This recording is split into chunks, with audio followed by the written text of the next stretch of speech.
Good morning and welcome to Talk Me Healthy podcast. My name is Sherry Keating and I'm the founder of Diabetes Care Consulting and the creator of Talk Me Healthy podcast and TV show. So I am so honored this morning to have as my guest Dr. Margie Roos, and she is a physical therapist and professor at the University of the Sciences in Philadelphia. Dr. Roos is board certified specialist in Neurologic Physical Therapy and is conducting research into interventions that help individuals with stroke become more active and participate in community activities. Her current focus is determining ways to improve cognition in those with stroke. She's a certified educator and trainer of the Ageless Brain Health Fitness program and is using the tools of Ageless Grace to help those post-stroke. She is anxious to share her knowledge with therapists and any others who are looking for ways to improve cognition and movement. So welcome, Dr. Roos. I am so excited to have you. Thank you so much for joining me. Thank you so much for having me. This is very exciting. Oh, I'm so excited. We met, so let me tell the viewers, we were introduced by the founder of Ageless Grace, Denise Medved, and we had a wonderful Zoom, and I was listening to your extensive background and what you're doing to help people using Ageless Grace and stroke patients. And I do have a cardiac background, so I was fascinated by the work that you do, and I'm like, I have to do a podcast with you. So I'm thrilled that you're here today, and I can't wait for you to share with the viewers all of your knowledge and expertise and your passion. Thank you so much for having me. Oh, you're welcome. So let's get started by talking about how you got into this field, because you have quite an extensive background. So what brought you to where you are today? So I originally started out just being a generalist physical therapist, and I ended up working in a hospital system that had a rehabilitation unit. And that really intrigued me. Like, how do you do rehabilitation for those who really experience devastating illnesses and neurologic dysfunction? So after working at that hospital, just like I mentioned, a rehab floor, I ended up changing jobs, and I went to a freestanding, well-known rehabilitation hospital, Magee Rehabilitation, and I ended up being on the spinal cord injury unit. So I worked with people with spinal cord injury for many years, and I rose up the ranks or whatever, and ended up realizing that the research really was behind what we were doing. We were getting stuck. So when I first began treating, so I've been a physical therapist for over 34 years. When we first started treating, we saw lots of people with what we consider complete injuries, where there was no neurological return below the level of the injury. But then as we were working, and the better medical treatments, better medicines, we were seeing some individuals with return, and we were just stuck. Like, how can we get them to be better quicker? And so from there, I just ended up deciding I wanted to go back to school and learn more, and then it set me on a path to learn even more. And then I chose to go get my PhD at University of Delaware. And one of the most common neurological diagnoses is stroke, people with stroke. And so that is what I ended up studying. And it really was just a numbers game that you can get a lot of people to look at who have had a stroke, and you can learn from what you do with people with stroke and suppose, okay, well, this might be the same with people with multiple sclerosis or Parkinson's disease. Well, each one has its own certain issue that is pertinent to that diagnosis. A lot of the things about neuroplasticity are very foundational, and that's actually one of the things we talked about that I would talk about today. So in 2008, Kleiman Jones wrote this wonderful article discussing the 10 principles of neuroplasticity. And that really changed the way many people treated, because each principle had a background of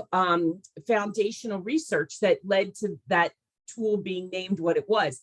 And the first one I'm going to tell you is one that you've really heard before, and it's called use it or lose it, right? So everybody has heard use it or lose it. And that really, it resonates. And, I speak from a person who is talking about people who have been injured and how to get back to what they were doing. But in reality, you can talk about use it or lose it in everyday life for every person. So if you want to get be a person who walks, a person who walks quickly, a person who can cross the street. You got to do it. Like, there's the only way you're going to get it is if you do it.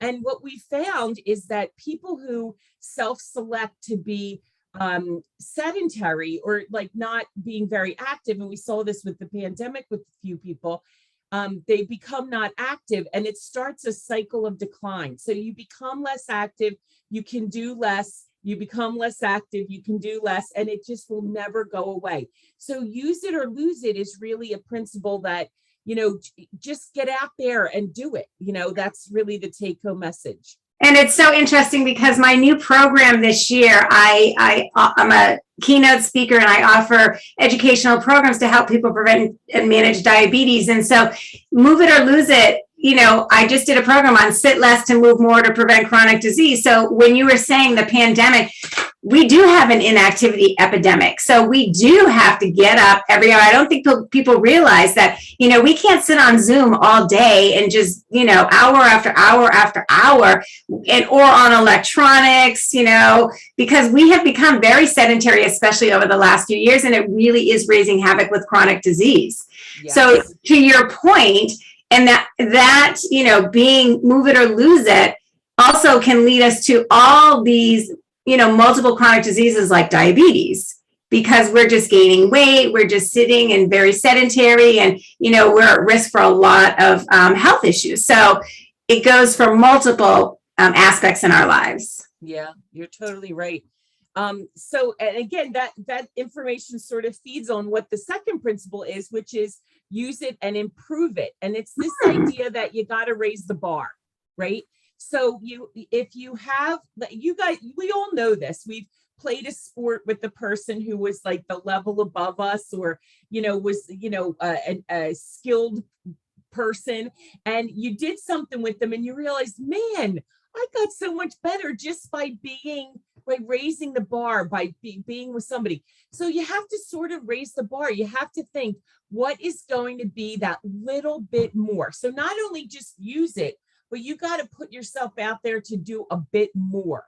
And so what is the bit more? Well, it depends. Like, a bit more could be climbing another flight of stairs. A bit more could be, instead of parking the car close to the store, park further. Now, this isn't anything new. You guys know this, but what's the interesting thing is that affects the brain. It's neuroplasticity of the brain. You are causing the brain to be in a little bit of conflict and to try to figure out, how am I going to make this happen? I've got to fire some more muscles. I got to fire the heart. I got to fire everything. And so the brain figures out, all right, this person wants to be successful at this. How am I going to make that happen?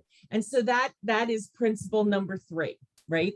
So the next, and again, like, you might say to yourself, man, all these principles are sort of like tied in, and that is the take-home message. They're all tied in. I could sort of say the same thing for each one. The third principle, though, is very interesting. It's called salience, and what it means is that you have to be interested in what you're going to do. And why that affects the brain is because it releases acetylcholine, and the acetylcholine in the brain changes neuroplasticity. It causes it to occur better. So you might say to me, you know, Margie, let's go and we're going to learn synchronized swimming. And I might be like, all right. So you're not going to do it. Could I do it? Absolutely. There's no. You could. Wait a minute. You could do synchronized swimming? Seriously? Because I couldn't do synchronized swimming. I would have an Olympic sport. I have to study long and hard. But it just brings up that you have to be interested in. And the greatest thing about the world we live in is there are so many things out there of interest. You just have to find it. And the one thing I would say is, don't just give up right away. You might develop some more interest as you get better at it, right? Like, you can realize, man, I'm pretty good at this. I'm going to keep going. So salience is really an important thing for neuroplasticity because of the way the neurons fire. And the interest makes you want to succeed. So then the brain gets in conflict, and then it's going to try and solve it. And how does it solve it? It creates more collateral sprouting of the neurons. It it figures out how to map better your different structures in the brain, and then you can be more successful. The fourth and fifth principles are super important. So I'm going to go through these pretty quick, but Sherry, jump in if I'm like talking too much and you want to insert, because I feel bad if I'm. No, it's so interesting because I feel like this is just like something we should know, but like maybe we're not doing it and we don't understand the connection between doing this and neuroplasticity and the ability to change. So why don't we take a break from the principles for a minute, and why don't you explain neuroplasticity to people, because maybe they don't know what that word means. Okay, that's an excellent point, right? So neuroplasticity means that the time you are born until the time you die, your brain can restructure itself for success. That is really what neuroplasticity is. So our brain functions, there are certain areas of the brain that control different functions, and that's pretty set, right? So like that's not going to, like the back of my skull that's in charge of my vision is not going to suddenly be in charge of my hand. So those kind of things are not going to happen. But within the brain, you can map different things. So they've researched and they found, for example, musicians who use their fingers, they have very large maps in the motor cortex that control finger movement. So whereas my map, because I'm not a musician, my map associated to the brain might be this big, their map would be this big. And so all that occurred because of neuroplasticity and the way the brain restructured for success. And that actually brings up the very well the next two principles, which were right. So we're feeding right into each other, which is repetition matters and intensity matters. And so this is how you remap the brain. Is that and again, the research showed that it's great to do some repetitions. It's really good. But in order to really change the brain, you have to do hundreds of repetitions and thousands of steps. So when you decide you want to do things, doing 3 sets of 10, which is like a typical thing, somebody will say, oh, let's just do 3 sets of 10. That might not be enough. You might have to do 3 sets of 10 times a day. Wow, that's a lot. Sets of 15, 5 times a day. So again, I'm not telling everybody to run out there and start doing 1,000 repetitions. You have to build up to it. But it could be, if you want to remap your brain, that you go and do many repetitions. So for example, Tiger Woods, I'm sure he doesn't go out and hit 10 golf balls. He gets a big bucket of balls and he gets maybe 5 buckets, right? And so he built up to it, but he's got buckets of balls. So that's the things that we have to think about. If we want to get better walking, we've got to take a lot of steps. So you can speak to this, Sherry, the 10,000 steps per day. Yeah. Yes. And that's really comes from research. And we don't start with 10,000. Sometimes if patients are willing to do a minute, I say every day, add another minute on. So that's that, improving it, it's doing it first, taking that first step. And it's always just taking the first step and then adding on to that. So even if it's a minute, it's going to be beneficial. And then you're just building from there. Yeah, you're totally right. Now, here becomes the thing that it's sort of a buzzword nowadays, but I think that people don't realize how to do it. So the next principle is intensity matters. And it doesn't just matter that you do it multiple times. It means that you've got to do it with some intensity. And a lot of the words that came out when this research was being done discussed moderate intensity. And what they found was moderate intensity improved neurotrophins. And one neurotrophin in particular is brain-derived neurotrophic factor. And we have that in our bodies naturally. But with exercise, we increase it. Yes. When the brain has BDNF, the brain becomes more neuroplastic. So that's where this link between cognition and movement occurs. You've got to move with some intensity. And there are rules out there. You can easily Google what your heart rate should be. If there's a formula, you can fill it in. It tells you what your target heart rates would be. So originally they started thinking moderate intensity was very important, and it absolutely is. They've shown Moderate intensity really makes great changes in the brain. But what recently they've come to decide is that high intensity may be even better because it may be more easily tolerated. So when high intensity, it's sort of the formula. And again, there's different theories out there, so you can Google it, but you could do 30 seconds of high intensity, sort of like you're running an Olympic race. And then you take 60 to 90 seconds in active recovery, meaning continue to walk, but there's no real, there's nothing pushing you, just getting in more repetitions, really.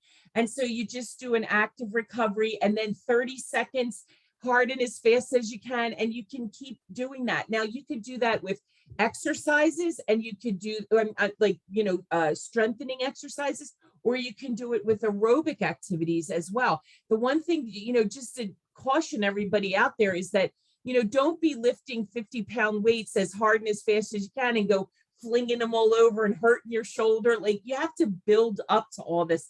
And that's why, getting expert help. I always plug the physical therapy field because I am a physical therapist, but, get help. I mean, you don't want to be doing things that could potentially be dangerous. So back to that for 1 second. So is it like interval training? It could absolutely be interval training. Yep, that's a great way of doing it. Just while you're interval training, you've got to think hard and as fast as I can, right? So with interval training, I could just go in and just do my repetitions. And again, the brain will be neuroplastic. It's that it'll get it. But if you really want to punch, you want to do repetition and intensity and do something that you want to do and raise the bar. Like, so all these are sort of linking together. Perfect. Thank you. Yeah. So then the other thing, I did say there were 10 principles. If we don't get to all of them, it won't matter. I'm just picking the really the best ones now. The other thing that happens, and this happens, it relates to a neurological injury, is that age does matter. And I am going to talk about this because, and Sherry, you're going to jump in on this, I know, is that what they have found is that when you have a neurological insult, your age does matter, because people who are injured when they're 20 will heal much quicker than people who are in their 60s. But what you did not hear me say is that people in the 60s are not going to heal. It is not true. People will have a neuroplastic brain for their entire life.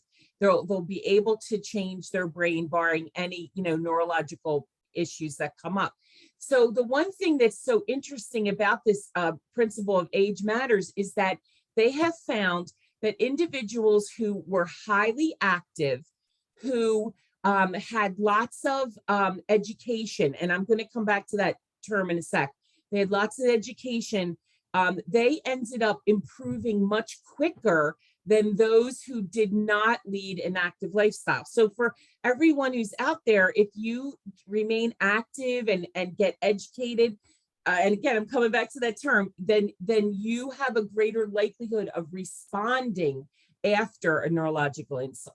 Where does diet come into all this? Because you're talking about being very active and aging, but to age actively, diet is a huge piece of that. So does that factor in at all? That it did not come up in the article about the neuroplasticity, but as you well know, that is actually a field of investigation, and you're an expert on that. Absolutely. Yeah, because they have the mind diet, and there's actually, I'm writing a program with Denise Medved for Ageless Grace on brain healthy eating, and the mind diet was actually from Rush University Mind Trial, and there are specific foods that are brain healthy and specific foods that are not brain healthy, and getting them in a number of servings have been really found to, lower risk of cognitive decline, even prevent cognitive decline. So I was just wondering, when you talked about aging and healing, whether the nutrition piece came in at all.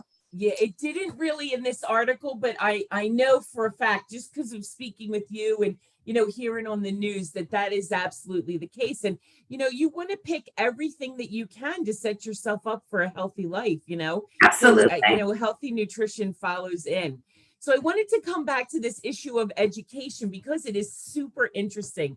Because when I say you want to be educated, it doesn't mean that you have to go for formal education. It just means that through your life, you ended up doing things that improved your knowledge. So, for example, if you graduated high school and then you became a plumber, and then a few years later you became an electrician, and then a few years later you decided to take cake decorating, and a few years later you decided to take up knitting. Like as you go through your life, you're taking on and learning new skills. And what that has shown is that people have this cognitive reserve, and that is what is based on your life experiences and your education.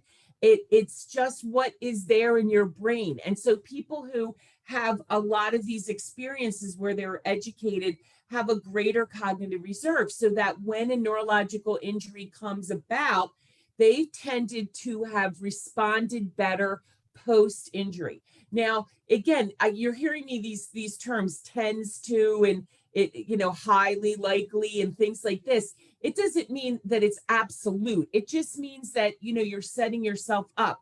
The one thing we know is that people who get older tend to fall, and many times they're falling while they're doing things, and that ends up making us think about this idea of dual tasking. So people who are aging have greater problems doing two things at one time.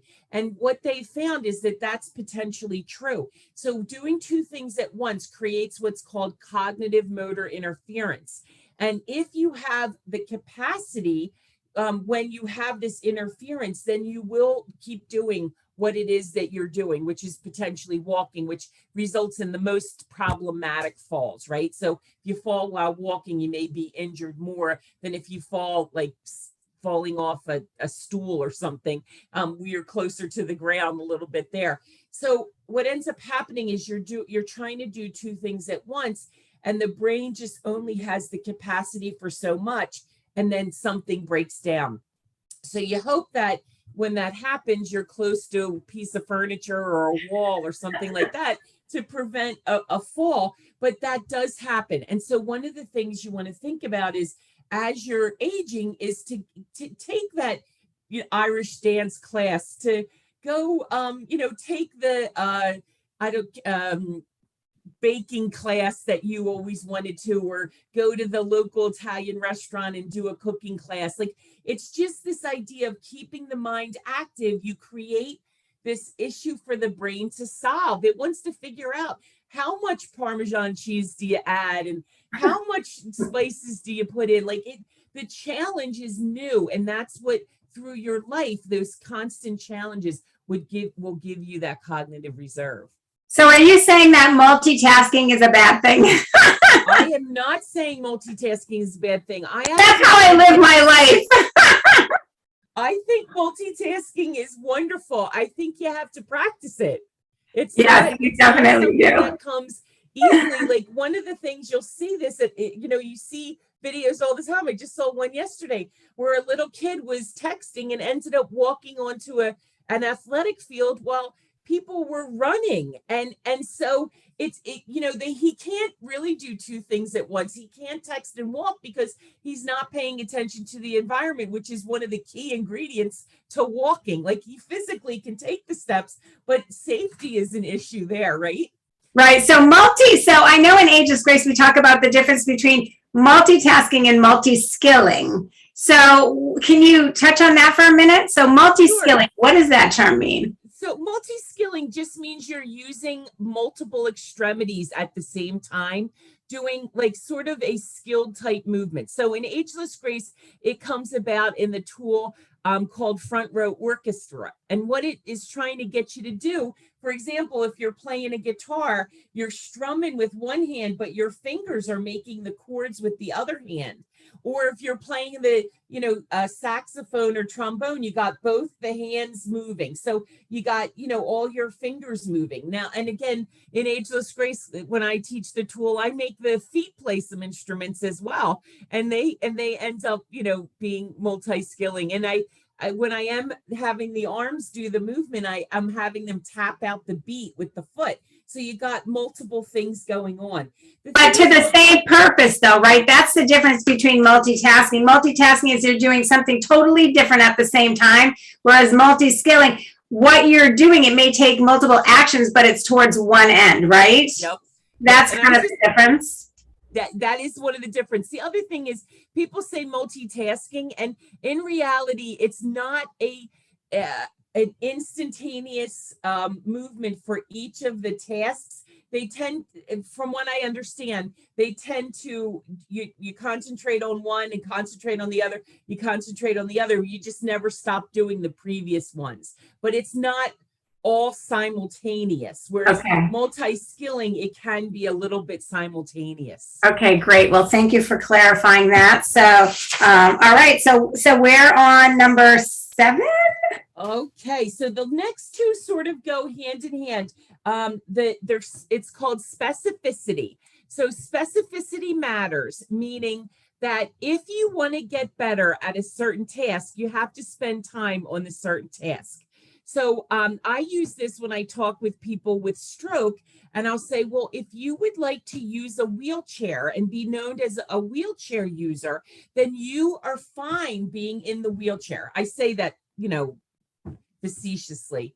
But if you want to be a walker, you have to walk, right? So that's the same thing that goes out for just the general public. Like if you want to be a tennis player, you have to play tennis. If you want to be a hockey player, you have to play hockey. If you want to walk up a flight of stairs, you got to practice walking up a flight of stairs. So the brain will end up changing for success for that specific task that you want to do. It absolutely will change and make it so that you're successful. You just have to keep practicing it, because the brain doesn't put down every single thing that you do. The brain tends to chunk items and organize items, and even what we sort of call motor programs, so that you have sort of a mini motor program for climbing stairs. And so it will elicit that motor program, but if it never ends up, you never ask it to elicit that motor program, it's not going to get started. And so that's what you want to do, is sort of make sure if it's something you want to do, you got to practice that something. The next thing that it's fun and interesting that this happens is called transference. And what that means is if you get skilled in one task, that skill, the elements of that skill can transfer over to other tasks. So it could be that you end up walking very well up and down stairs, then it's going to become easier to climb curbs. Now, curbs are a little different and somewhat harder because there's no handrail. There's no rail when you go. And I don't know about you, but I live in Delaware. Sometimes the step to get up into the stores are this big, right? So me climbing stairs is going to help me climb curbs. Me getting in and out of the car is going to help me get in and out of the tub. So these are certain things that are, there's certain features that are similar. So if you get better in one, similar features in another task, you'll have greater ease with that as well. And again, it's because the brain is such a marvelous thing in that it makes itself work so that you can be successful in what you want to do. Oh my goodness, this is so fascinating. I could have you on every day to talk about this. This is fascinating. So we're at about 5 more minutes left. So we have 2 more principles. Can we get them in the next 5 minutes? I only have the one. Oh, okay, good. I think we only have interference, and this principle is actually not a good thing. So interference means you've chosen compensatory strategies to get things done, and it interferes with the brain and the way the brain wants to work. So what does that mean? Yeah. So here we go. So here's an example. You want to reach into a high cabinet to get the can of soup, but it's a little hard for you. So you go and grab the reacher to get it instead. That the brain is going to take as interference. It's like, all right, so this is the motion for reaching. This is the motion for using your gripper. The brain gets confused. There's actually research that shows that the like different sprouts end up going where it doesn't need to be and remapping the brain. So what it means is that try not to think in compensatory strategies. Another big compensatory strategy that I see a lot is instead of people standing up from a chair with their feet and just standing on their feet and going, they use their arms to push up and then go and stand. Well, I mean, if you can't get up any other way, I'm not telling you sit in the chair. Obviously, if you've heard any of this podcast, you're going to say, I don't want to sit in the chair. But you're using your arms. It's interfering with the brain figuring out how to make the legs do a better job. And we already talked about intensity matters. It's okay that it's hard to get up out of the chair. Keep trying. Do repetition matters. And then eventually you can do it just with your legs and, not use your arms. And so that's really the ultimate goal. So that's just a little nutshell, all the principles of neuroplasticity. I think this is so fascinating, and I love your passion. I'm all about passion in my expertise area. I love your passion. I knew you would be such a great guest because just all this education so that you provided to everybody. So let's wrap it up and come up with what would be 3 takeaways that you would leave the viewers that they could begin this process of improving their neuroplasticity. So the one thing, and again, I'm an Ageless Grace educator, I would say be an Ageless Grace exerciser. So one of the things we've done is research. We sort of ran out of time about talking about the research, but I will tell you that we studied individuals with stroke and compared them to healthy older adults. They did Ageless Grace. So they used movement and we challenged their brain cognitively. And we found that all participants improved in their ability to do the 2-minute walk test. So they did more steps in 2 minutes of walking. They also were able to get out of a chair. So we did the 30-second sit to stand test. All individuals were able to get in and out of the chair much better. And we also add cognitive challenges on that. And they ended up doing better with that as well. So the take-home message is you have got to do movement. Movement will improve cognition. If you can do movement task and a cognitive challenge, you're going to be even better off. So what do I mean by the cognitive challenge? Well, as you're exercising, count backwards by 7s. As you're taking a walk, think of all the items in the produce aisle that you would be buying. As you're going shopping, think of all the animals in the zoo that you can think of. Again, it's this it's called verbal fluency, and you're trying to challenge the brain. Now you might be doing too much if you're walking in a store. That might be too much multitasking. But if you want to just do it, when you're doing at the gym on the treadmill or working out at the different machines, think of different things to challenge your brain. Count backwards, count forwards, do your multiplication tables. Put a game on your iPad and play the game as you're, doing, the different exercises that you're doing. I love this. Can I have you back to talk about your research with stroke patients and Ageless Grace? Because I really wanted to talk about that, but all those gems that you told us today are just so useful in our everyday life, regardless of whether we have a neurological injury or not. I mean, this is so good for all of us. And, we've had conversations that I'm all about healthy living. And I really feel like everything that we talked about today and brain health is really going to help people to live longer, healthier, happier lives and be cognitively intact for their life and be able to change their brain, the structure and function of their brain till the day they die. So these are just great nuggets, great gems. So the bottom line is we have to move and we have to challenge our brain every single day, because that's how we are going to actively age to a very long and healthy and happy life. That's correct. I'm so excited. So will you come back again? Because I really enjoyed our time together and it flew by too quickly as always. But you know what? Thank you so much for all this education. I'm back. I have all my notes. So my brain I'm going to start implementing these in my own brain. I'm an Ageless Grace educator as well. but you're a trainer, and I'm actually taking your research class. I'm so excited. So I look forward to all of your strategies. So we'll be doing that, I think, next month, right? Yeah, December 1st. Yeah, I'm super excited about that. So again, thank you so much. And Thank you for having me. You're welcome. And all the things that you're doing to change people's lives is incredible. So don't give up that passion. Continue doing it and changing lives. And, you know, my company's mission is to impact the life of one person every day. And I feel like today you're going to impact the lives of a lot of people who listen to this podcast. And I know me, I'm one already. So thank you, thank you, thank you. Thank you so much. It was so great to be here. Oh, you're very welcome. And thank you, viewers, for tuning in. And as always, remember to make every day your best day starting today. So this is Sherry Keating, Talk Me Healthy podcast, and stay well. Thank you so much for tuning in.